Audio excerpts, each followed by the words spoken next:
Casari e Tina Ghilardi. Buongiorno e benvenuti.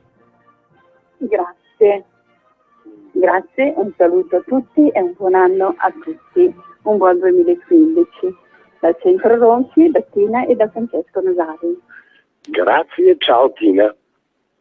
Ciao Francesco. Ciao grande. Iniziamo questo anno con qualche riflessione, un anno che è finito con grande crisi, speriamo che ci sia una ripresa almeno quest'anno. Però diciamo che è una ripresa che dobbiamo fare anche noi stessi, nel senso che ho visto in giro, così girando diversi sconti, però diciamo che questi sconti non sono comunque dovuti al fatto che merci nostra, quindi in un certo senso aiutiamo lo sfruttamento dei paesi che sono fuori e non aiutiamo certo la nostra economia, quindi dovremmo fare anche dei pensierini su questo problema, che se si vuole a un certo punto aiutare veramente le persone a non essere schiave, conviene certo che aiutiamo quello che è la nostra economia, avendo rispetto quindi anche degli altri che lavorano come schiavi nel loro paese. Tu Francesco, che cosa hai notato in giro di questo fine anno e questo principio anno? Ma guarda, prendendo il concetto degli sconti, dei saldi, dopo passiamo al saldo in politica. I saldi, gli sconti dovuti ai saldi, sono in realtà un meccanismo di questo tipo. Dovrebbero essere gli sconti per la merce rimanente.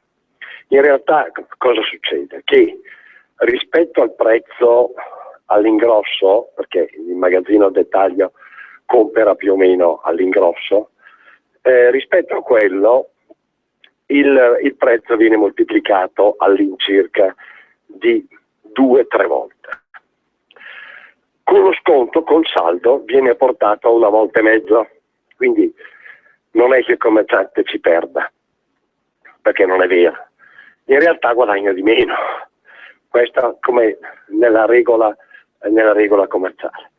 Ora, quello che avviene solitamente, cosa succede? Succede che in realtà anche per la concorrenza di un mercato regolare, parlo di quello regolare, in particolare cinese, comunque del sud-est asiatico, che si accontenta di 1,5 volte circa, di fatto i prezzi, i saldi cosiddetti, cioè l'accontentarsi del guadagno di 1,5 volte, comincia a essere maggiormente una regola. È un fenomeno in controtendenza.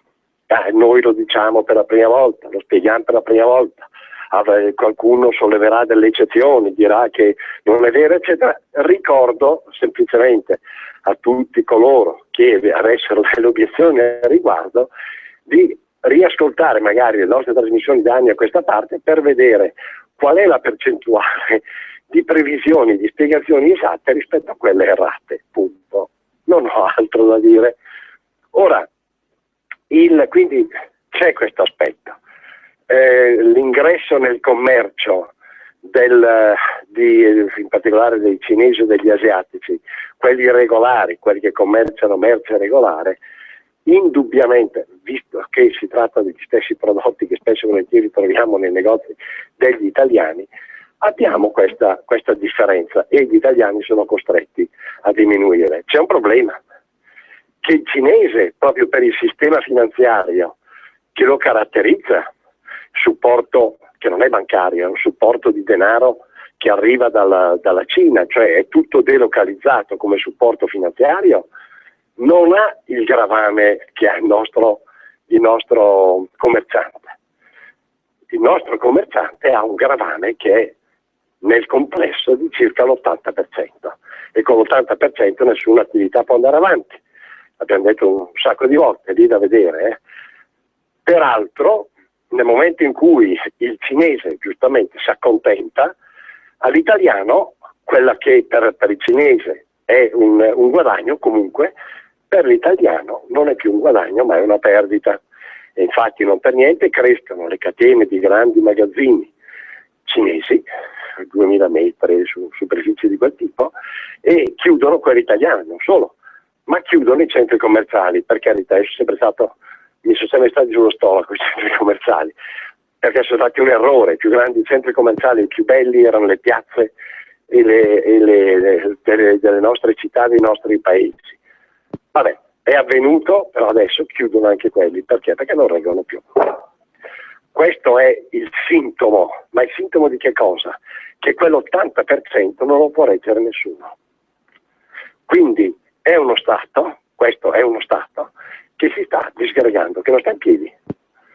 Dopodiché a questo si aggiungono fenomeni, ecco i saldi di fine stagione, i saldi dei vigili di Roma, quelli dei neturbini di Napoli, che sono cose sempre accadute, che improvvisamente adesso uno si scopre che ci sono, perché ormai si è con l'acqua alla gola, non si può fare a meno di non notare quelle robe lì. Ma non è solo quello. Il saldo di fine stagione maggiore è la tempestività con la quale i commercianti di schiavi, hanno cambiato strategia nell'inviare gli immigrati. Abbiamo una chiamata in attesa, Francesco. Grazie, sentiamo. Pronto? Pronto? Franco da Modena. C'è un piccolo particolare parlando dei cinesi, che loro, tutti i cinesi che sono, è vero che aprono tutti i supermercati, i bazar qui e là, però nessuno gli dice che ogni 5-6 mesi mandano in Cina 2-3 miliardi di euro. Esatto. Quando io conosco una persona italiana che ha depositato i soldi in Cina non può più portarli indietro dalla Cina, gli hanno fatto il blocco. No, ma il sistema finanziario in Cina loro l'hanno là e in ogni caso riescono a gestirlo da là, perché ormai con l'elettronica si riesce a fare di tutto. Loro possono farlo, è un sistema finanziario che costa molto meno del nostro, poco da dire. Basta pensare, provare ad andare a chiedere un mutuo in banca per capire cosa succede. Questa è la differenza. La differenza è questa, oltre al gravame fiscale, perché i cinesi hanno una minore imposizione di tasse per legge. Per santa legge, non si sa per quale motivo. Questi sono i dati oggettivi. C'è un'altra chiamata? Avevamo questo amico ascoltatore che abbiamo sentito ed ora la linea resta a voi. Perfetto. Il saldo di fine anno. Ma guarda un po', hanno cambiato la strategia dell'invio degli immigrati. Si direbbe che siano così perfettamente a conoscenza dei sistemi di far rendere l'immigrato più della droga, vigenti qua, che hanno cambiato immediatamente la strategia. Ciò vuol dire che il motore criminale che sfrutta quel sistema lì è tranquillamente ancora in vigore. Ma lo capisce anche un cretino, Stiamo dicendo le cose che sono elementari, non si capisce perché nessuno le dica. Ma c'è qualcosa in più, e cioè, ma fatemi capire, assodato il legame fra la criminalità e l'immigrazione, cioè serve questa merce umana per arricchire, guadagnando più della droga, determinati soggetti, quali poi magari si trovano alle cene, alcuni dei quali si trovano alle cene per pagare e finanziare le campagne elettorali, perché c'è anche questo particolare di cui il presidente napolitano non si è accorto, poverino, vecchio. E c'è un altro aspetto, e cioè, ma sarà mai possibile che se è stata assodata il legame diretto fra arrivo degli immigrati per legge, tutelato da leggi, quindi tutelato dai partiti, e voluto, e criminalità romana, ma sarà mai possibile?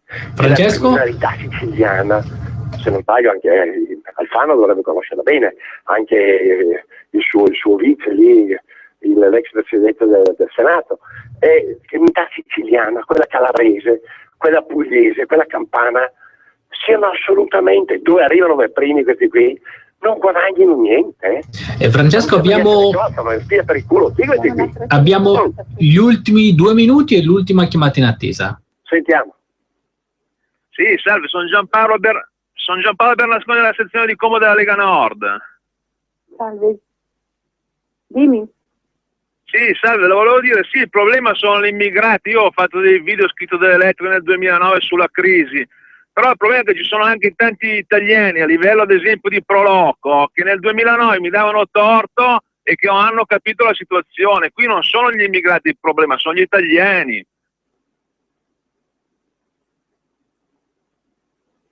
Grazie all'intervento del nostro amico ascoltatore che abbiamo sentito integralmente. L'ultimo minuto, quindi la linea resta a Francesco e Tina. Sì, il problema è che determinate associazioni vivono su questo problema, e lo vediamo anche nelle grandi città, quando arrivano a difesa, quando vengono date delle strutture per loro, come queste associazioni si accaniscono contro magari i cittadini che possono avere minimo timore. Purtroppo il business su questa cosa è proprio la cosa più negativa. Se noi poi pensiamo che comunque anche per salvare l'economia noi potremmo benissimo andare e mettere delle industrie nei loro paesi e insegnare loro un lavoro invece di fuggire in continuazione, questa la dice sta lunga. Questo è perché alcune volte danno contro perché lavorano presso queste associazioni che in realtà speculano sulla miseria delle persone. Risposta chiarissima, signora Tina. Ora siamo in chiusura, quindi la prego di porgere i suoi saluti e intanto stiamo cercando di recuperare Francesco per sentire anche i suoi. D'accordo, io allora auguro a tutti ancora un buon anno, penso da parte anche di Francesco, se non riusciamo a recuperarlo, e un sincero augurio di buon 2015 a tutti. Viva la Padania! Veramente non riusciamo a recuperare la linea con l'avvocato Francesco Nosare, quindi porgo a nome suo, l'ha già fatto anche la signora Tina, i suoi saluti, e diamo appuntamento alla prossima domenica per lo spazio del Centro Culturale Roberto Ronchi che abbiamo ascoltato e che termina qui in questo momento. Devono arrivare tutti, entrare tutti, li dobbiamo mantenere tutti avanti, venite. Sì, questo l'ha detto anche la Boldrini e altri amici.